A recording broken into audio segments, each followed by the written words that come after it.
Yo creo que en una verdadera democracia, a medida que nosotros avancemos y nos adentremos en sociedades que respondan cada vez más a los intereses de la población, nosotros también tenemos que repensar los valores y los conceptos, porque la alternancia debe servirnos, no estoy hablando de los cubanos ahora solamente, estoy hablando en general, debe servirnos para sacudirnos de encima a los poderes que no responden a los intereses de la población. Pero también deben ser, la alternancia no debe impedirnos mantener en ejercicio a los poderes que han demostrado que están respondiendo a los intereses de la población. Yo estoy de acuerdo con la alternancia como elemento, yo personalmente, otros pueden discrepar de mí, pero no estoy de acuerdo con la alternancia como dogma de la democracia. Segunda pregunta, ¿por qué Cuba no consiguió un mínimo de industrialización? Si yo trato de responder esa pregunta, tendría en primer lugar que dedicarme una semana para prepararla en detalle. Ahora, yo, para decirlo muy en breve, el profesor Wilkinson aquí ha dado una excelente exposición con gráficos del Economic Intelligence Unit que son muy auténticos, muy buenos siempre, son una de las entidades económicas más sólidas, de la realidad de la producción cubana y de la recuperación de la economía cubana, que es cierta, pero fíjense, al dejar de basarse en el azúcar y en otros productos que son bienes como el cítrico, la pesca, etcétera, y concentrarse en el turismo y los servicios médicos, va dejando de ser una economía de bienes para ser una economía de servicios. Eso también entraña una debilidad y una vulnerabilidad. Hay muchos factores que están jugando ahí. Ahora, la economía, el proyecto cubano nace con una fuerte vocación industrializadora y diversificadora, pero esa vocación se va frustrando, primero por el bloqueo en los 10 primeros años. Cuando Cuba se articula entonces al bloque soviético, tiene que remozar de nuevo, rediseñar, redimensionar los caminos de su industrialización y se vuelve a empezar a industrializar, y entonces pero se industrializa entonces en función de la tecnología soviética del bloque del este y de los desechos de aquella tecnología, es decir, de lo que estaban dispuestos a pasar, ¿no? Es decir, hay dos etapas de intento de industrialización que salvo en determinados sectores en que se logra, realmente después no le han dado, no han tenido el curso para que se mantenga el peso en la economía cubana que debió mantenerse. Eso es lo que puedo decir de manera muy general.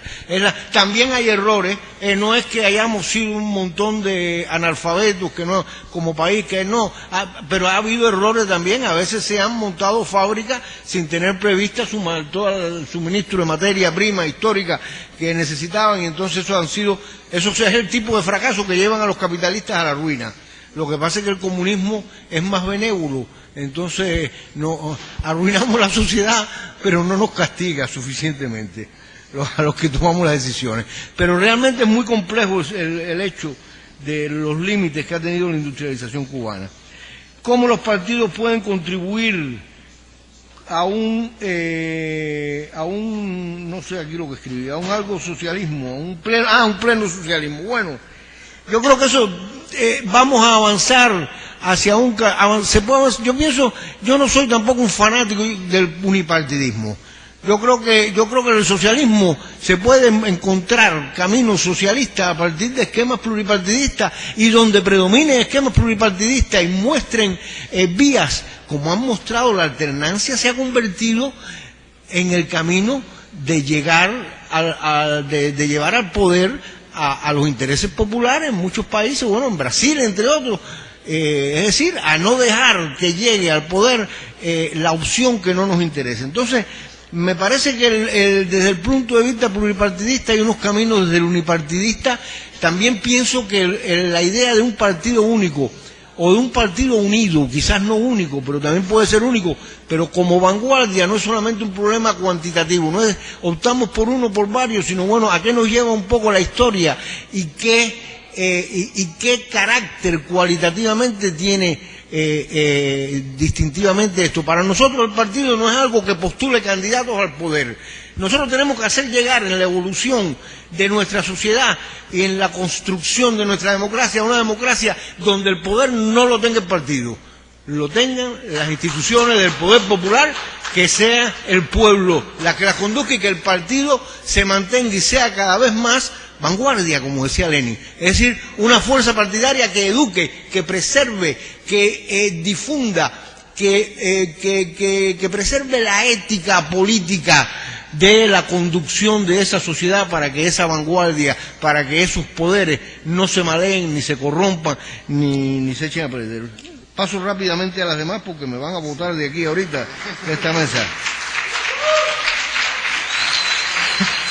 Alguien me pregunta que en un mundo neoliberal tan fuerte, donde las transiciones de los países del este han... bueno, es una pregunta muy larga.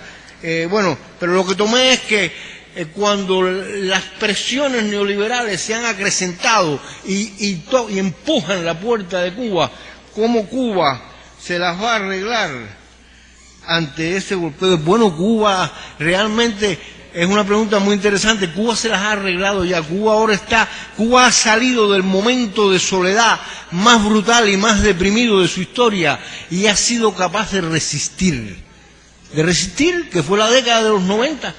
Y entonces nosotros estamos viviendo otra época que no es de soluciones claras. Lo que está pasando en América Latina, que es formidable y que hay razones para pensar que va a continuar, pero subjetivamente el ser humano tiene que hacerlo continuar, tenemos que hacerlo avanzar, desarrollando nuestra conciencia, no se puede quedar ahí, tenemos que cambiar los imaginarios, incluso los imaginarios populares, porque hasta el imaginario del pobre, el imaginario del pobre, la burguesía se lo ha trastornado. El pobre que se encuentra con la lámpara de Aladino y la frota y le sale el genio y le dice pídeme 3 deseos, no le dice te pido que se acabe el hambre en el mundo y que los niños y que dejen de morirse, le dice no, yo quiero un BMW, una casa con piscina y una cuenta de banco.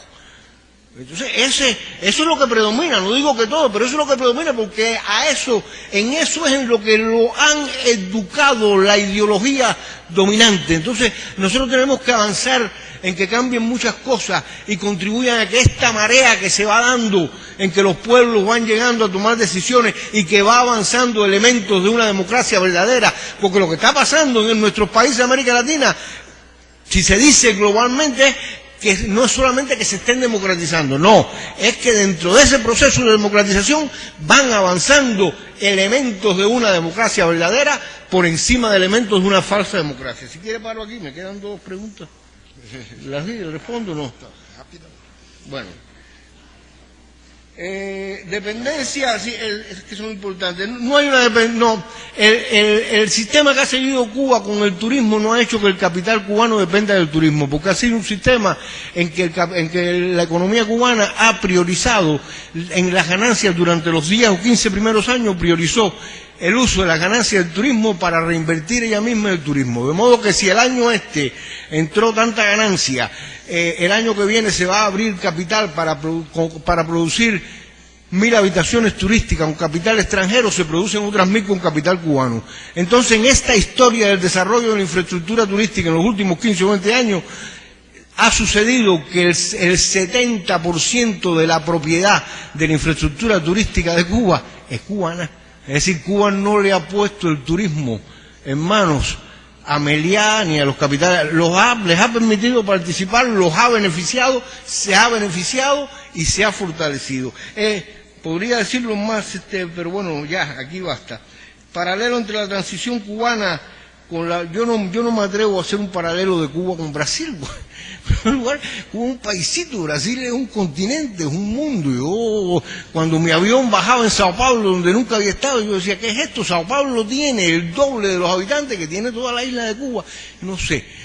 Si a mí me eligieran presidente de Brasil, yo empezaba por volverme loco, darme un tiro, no sé qué haría. Por eso le tengo mucho respeto a Lula. Entonces, son cosas que yo no puedo, ese paralelo no lo puedo hacer, perdónenme. Muchas gracias. Rápidamente, Julio César. Bueno, igual intentaré ser breve, pero muy difícil con todo lo que se ha dicho, ¿no? Cuando se pregunta cuál es la democracia deseable para Cuba, me gusta enfocar de instancia